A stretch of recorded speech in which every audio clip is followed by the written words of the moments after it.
Hello, I'm here to talk about safety according to students. According to Wikipedia entries, safety can also be defined to be the control of recognized hazards to achieve an acceptable level of risk. This can take the form of being protected from the event or from exposure to something that causes health or economical losses. It can include protection of people or of possessions. Hi! Hello, What's your name? my name is Nico Petunico, Computer Engineer, Second year. What is safety for you? Safety for me is being out of harm and knowing that you are secure. And do you think that you are safe here in school? Yeah, because a lot of security measures are used here in school, especially when going out and so I feel good here in school. Hi, what's your name? Sarge. May I ask you a Hi, question? Sarge. What is safety for you? Safety is staying out of harm's way and not getting hurt. So, do you Okay. feel safe here in school? Yes, Why? because the architecture of the buildings are sound. That's it? Okay, thank you. Hi. Hi, Hi, what's your name? my name is Ralph. What's yours? Hi, what's your name? Hi, my name is Ralph. What is safety for you? Safety for me is being cautious and alert of the happenings, what is happening, the surroundings, and it is also to be aware and to avoid the things that can harm you. Do you feel safe here in school? Yes, because we have security, Yeah, and? and that's all. Thank you. Okay, thanks. Hi, what's your name? So, what is safety for you? Safety for me is important because to prevent some accidents to harm people. So, do you feel safe here in school? Yes, I feel so. Why? There are some guards. Some guards. Thank you. Thank you. Hi, good afternoon. What's your name? My name is Glenville. What is safety for you? Safety is the absence of harm, and it is absence of harm. Okay, so do you feel safe here in school? Oh yes, because Why? there are guards and there are many safety precautions in the different places in the school. That's it. Thank you. Thank you. Hello, this is Tom Abel, and I will be discussing the laboratory safety rules by Mr. Thackeray. General guidelines. Conduct yourself in a responsible manner. Be prepared. Follow all instructions. For me, this is the most important, as the teacher will be explaining the functions for the laboratory apparatus. No food and beverages are allowed inside the laboratory. This is obvious, seeing as how most chemicals you will be using are dangerous. Dispose of all chemical waste properly, so as to avoid contaminating your environment. Proper attire. Always wear safety goggles. Do not wear contact lenses if possible. Dress properly. Long hair, jewelry, sandals, and baggy clothing are not allowed. Proper attire is essential to avoid accidental injuries. Accidents and injuries. Report any accident or injury to the instructor, no matter how trivial. If your laboratory partner is injured, immediately yell the teacher's name. If a chemical splashes in your eyes, flush it with running water for about 20 minutes. Handling chemicals. All chemicals should be considered dangerous and should be handled with care. Do not return unused chemicals to the original container. This is to avoid contaminating the original container. Do not remove chemicals from the laboratory. Handling glassware and equipment. Never handle broken glass with your bare hands. Examine glassware before use. Do not immerse hot glassware in cold water, for they may break. Heating substances. Never look into a container that is being heated. Allow plenty of time for hot apparatus to cool before touching it, or you may hurt yourself.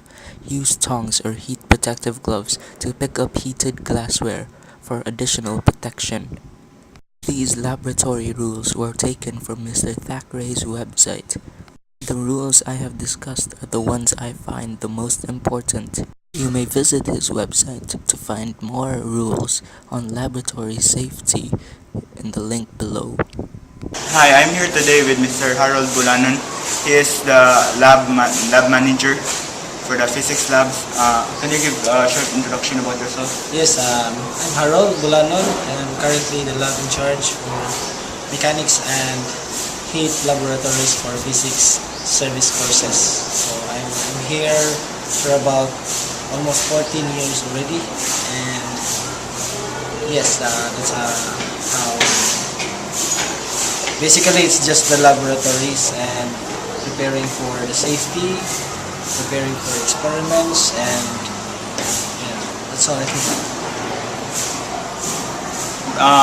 Can you give us some important precautions that we have to really do when we do experiments? In physics laboratories, the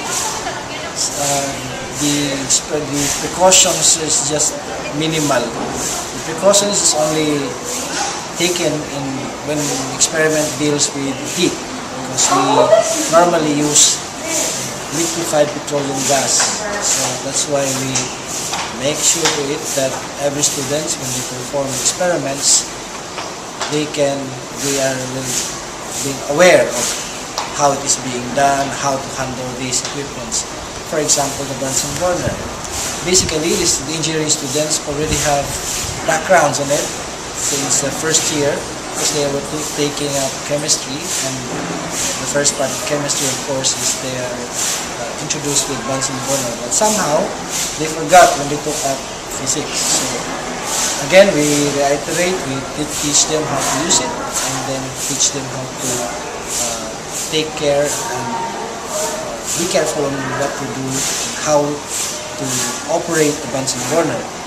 Likewise, in other experiments like linear expansion, it's not only the Bunsen burner that we have to look into, but also the experiment itself, because they're using pipe, they pass through steam, heat on it, and they pass with steam, and then normally pipes it's getting hotter also.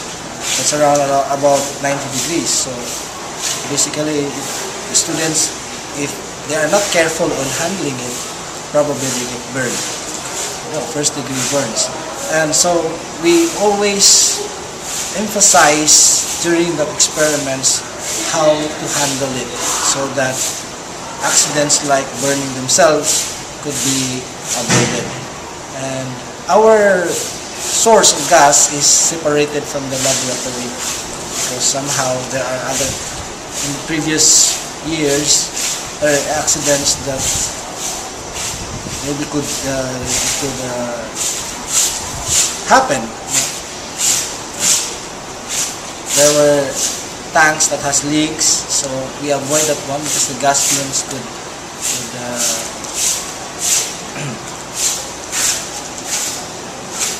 we call this one, it could damage your health.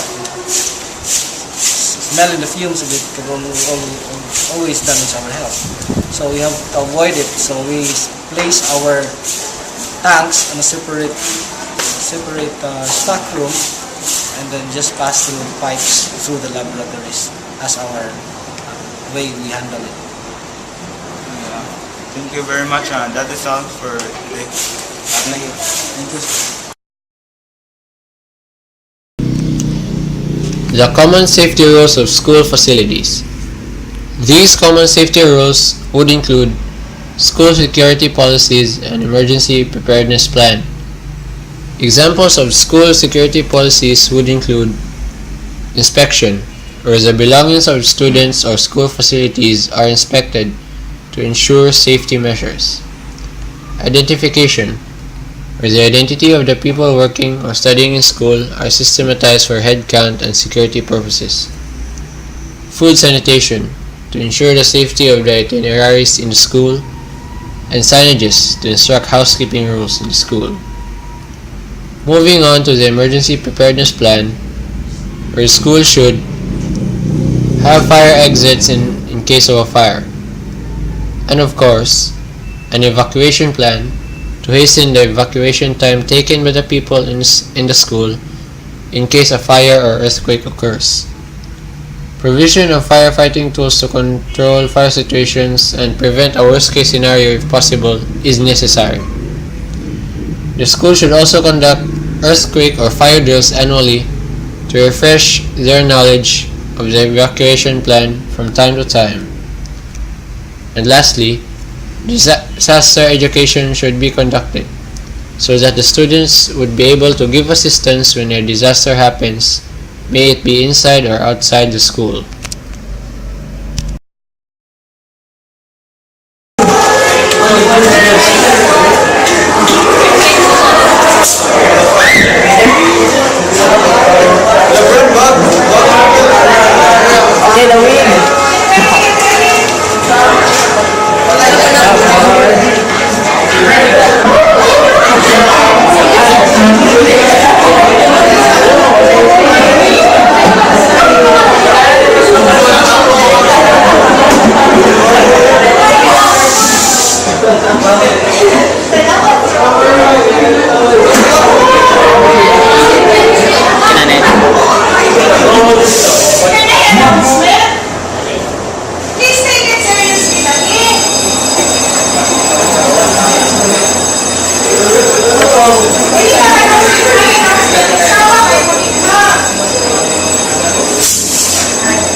We need that!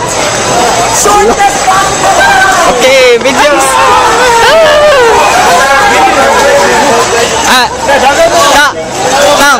Tam. Ayan ako. Kakain mo doon.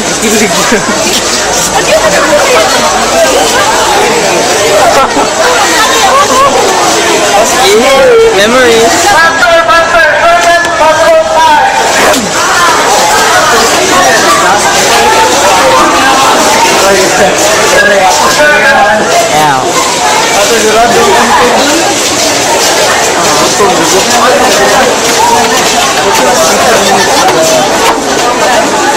Wala na, video Jimar.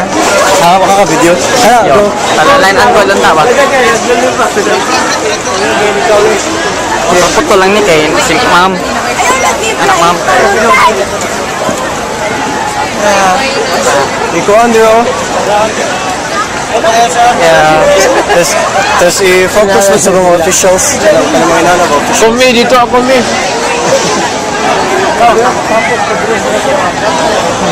PE Festival. Memories.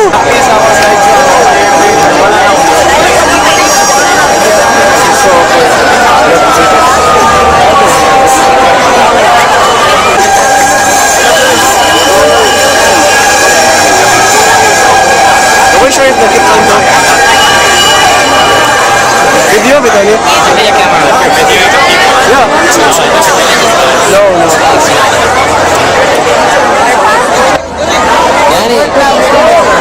Yeah. World War II. Coming kayo.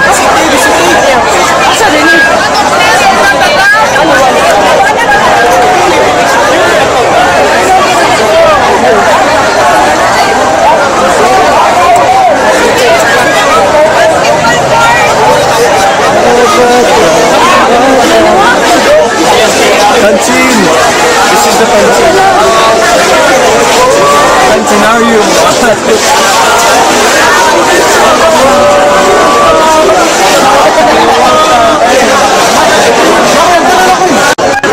Keshwa, how did you find the fire drill?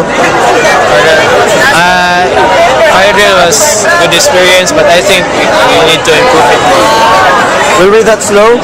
Yes. So, what areas can we improve? Speed. Okay, hello. How did you find the fire drill? It's annoying. Annoying, why? The smoke is irritating. It hurts my lungs and throat. Okay, so if we were gonna improve the fire drill, what will it be? More smoke. Let the smoke be where you're not in our classroom. Okay. After yun, sir, how did you find the fire drill? Yeah, the fire drill is well organized this time as opposed to last time. So I think the organizers or the vice president for administration already got this time right compared to the last time. Were there any shortcomings or do we need to improve? Yeah, I think the improvement is that each of the faculty members should brief their students what to do. As of this point, what can I see is that the organizers were telling the students to duck down, put cover on their heads, but the students don't really know really what to do. Okay, thank you, sir. Yeah.